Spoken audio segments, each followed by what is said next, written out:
नमस्कार। स्वागत है आपका इंडिया गेट टीवी पर। मैं हूं अजय सेतिया।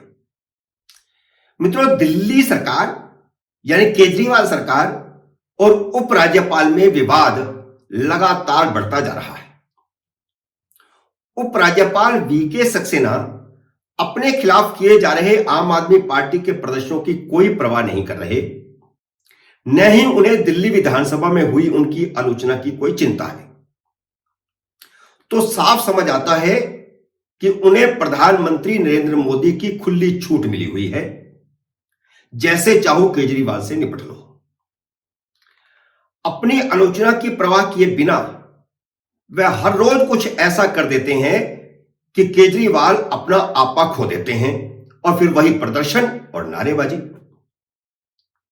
अब वीके सक्सेना ने दिल्ली को बिजली सप्लाई का काम देखने वाली तीनों कंपनियों में सरकारी प्रतिनिधि के तौर पर तैनात आम आदमी पार्टी के नेताओं जैस्मिन शाह और नवीन गुप्ता को बर्खास्त कर दिया है। नवीन गुप्ता आम आदमी पार्टी के राज्यसभा सदस्य एनडी गुप्ता के बेटे हैं। उन दोनों की जगह पर एलजी ने सरकारी अधिकारियों को सरकारी प्रतिनिधि के तौर पर नियुक्त कर दिया है। एलजी इससे पहले भी आम आदमी पार्टी के नेताओं को कई सरकारी पदों से बर्खास्त कर चुके हैं। नियुक्तियों और तबादलों के अधिकार संबंधी एक याचिका सुप्रीम कोर्ट में पेंडिंग है। सुनवाई पूरी हो चुकी है, फैसला आना बाकी है। इसके बावजूद उपराज्यपाल ने नियुक्तियों और बर्खास्तगियों का अपना काम जारी रखा हुआ है। एलजी वीके सक्सेना के अनुसार डिस्कॉम के बोर्ड में आम आदमी पार्टी के नेताओं का नामांकन हर हालत में अवैध था। एलजी ने बर्खास्तगियों का फैसला पिछले साल 26 सितंबर को मिली एक शिकायत के आधार पर किया है। एलजी ने जांच के आदेश दिए थे। शिकायत मिलने के बाद दिल्ली बिजली विभाग और मुख्य सचिव दोनों ने जांच की और जांच करके रिपोर्ट एलजी को सौंपी। अब इस रिपोर्ट में महत्वपूर्ण खुलासे हैं, जिसमें कहा गया है कि इन नामित सदस्यों ने दिल्ली सरकार के खजाने से डिस्कॉम को 8,000 करोड़ रुपए का अनुचित लाभ पहुंचाया। उन दोनों की नियुक्ति एलजी की आपत्ति के बावजूद की गई थी। अभी तो यह शुरुआत है। अब इस घोटाले की सीबीआई जांच के आदेश भी होंगे, क्योंकि जांच रिपोर्ट में आया है कि खजाने को 8,000 करोड़ रुपए का नुकसान हुआ है। तो अब इसकी सीबीआई जांच के आदेश होंगे। जैसे शराब घोटाले, बसों की खरीदी और स्कूलों के कमरों के निर्माण के घोटालों की जांच हो रही है।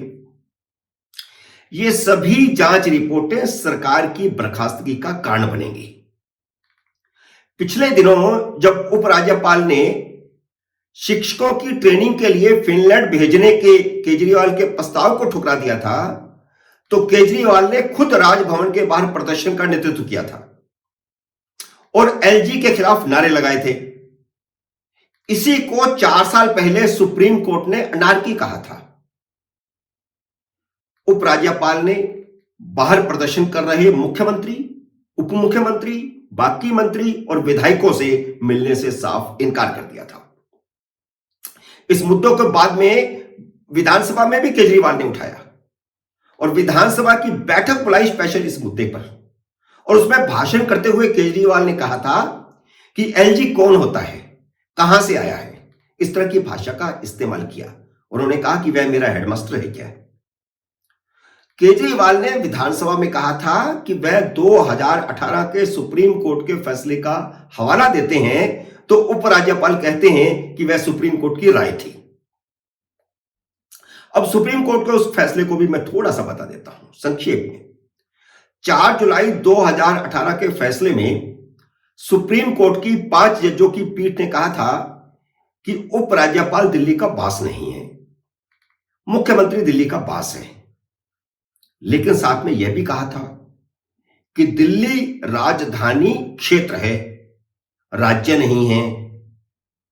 पूर्ण राज्य का दर्जा नहीं है इसको और पूर्ण राज्य का दर्जा दिया भी नहीं जा सकता। लेकिन अपने फैसले में जस्टिस दीपक मिश्रा ने सलाहनुमा फैसला ही सुनाया था। कोर्ट ने कहा था कि दिल्ली सरकार और उपराज्यपाल को मिलकर चलना चाहिए। उन्होंने जितने भी फैसले दिए, जितनी भी बातें कही, उनमें ज्यादातर में चाहिए शब्द का इस्तेमाल किया गया था। तो एलजी इसे सलाह ही मानते हैं। अब जब एलजी ने आम आदमी पार्टी के 2 नुमाइंदों को बिजली कंपनियों के बोर्ड से बर्खास्त किया है, तो आम आदमी पार्टी ने उन्हें फिर 2018 का सुप्रीम कोर्ट का आदेश दिखाते हुए कहा है कि यह कोर्ट के आदेश का मजाक है। लेकिन एलजी तो कोई परवाह नहीं कर रहे। अब यह मामला अगर कंटेम्प्ट ऑफ कोर्ट का लेकर जाएंगे तो तब देखते हैं क्या होता है। लेकिन जैसा कि मैंने पहले बताया कि नियुक्तियों और बर्खास्तगियों के संबंध में किसको अधिकार है, इस संबंध में तो सुप्रीम कोर्ट सुनवाई कर चुका है, उसका फैसला आना भी बाकी है।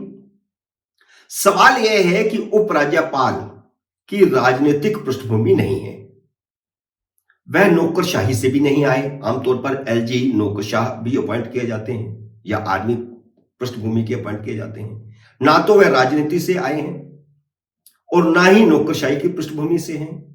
फिर भी वह इतने ताकतवर कैसे हैं कि किसी की परवाह नहीं कर रहे।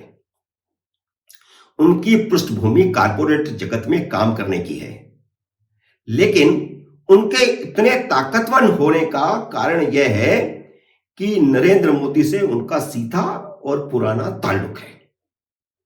वह गुजरात में एक बंदरगाह के प्रोजेक्ट में सीईओ के तौर पर काम कर चुके हैं। उनका नरेंद्र मोदी से ताल्लुक यह है कि उन्होंने गुजरात में रहते हुए एक काउंसिल फॉर सिविल लिबर्टीज नामक संगठन खड़ा किया था, जिसने मेधा पाटेकर के नर्मदा बचाओ आंदोलन का खुला विरोध करके नरेंद्र मोदी का दिल जीत लिया था।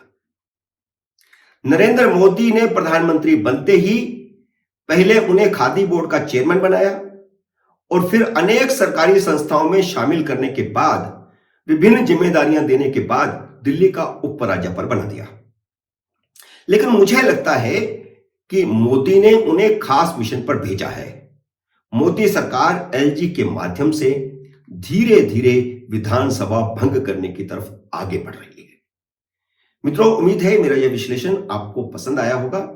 इसे लाइक करिए, शेयर कीजिए और अगर आपने मेरे YouTube चैनल को सब्सक्राइब नहीं किया तो कृपया सब्सक्राइब भी कीजिए और घंटी का बटन दबाना मत भूलिए, क्योंकि जैसे ही आप घंटी का बटन दबाएंगे और मेरा नया वीडियो आएगा तो आपको सूचना आएगी। मेरे नए वीडियो का करिए इंतजार। तब तक नमस्कार।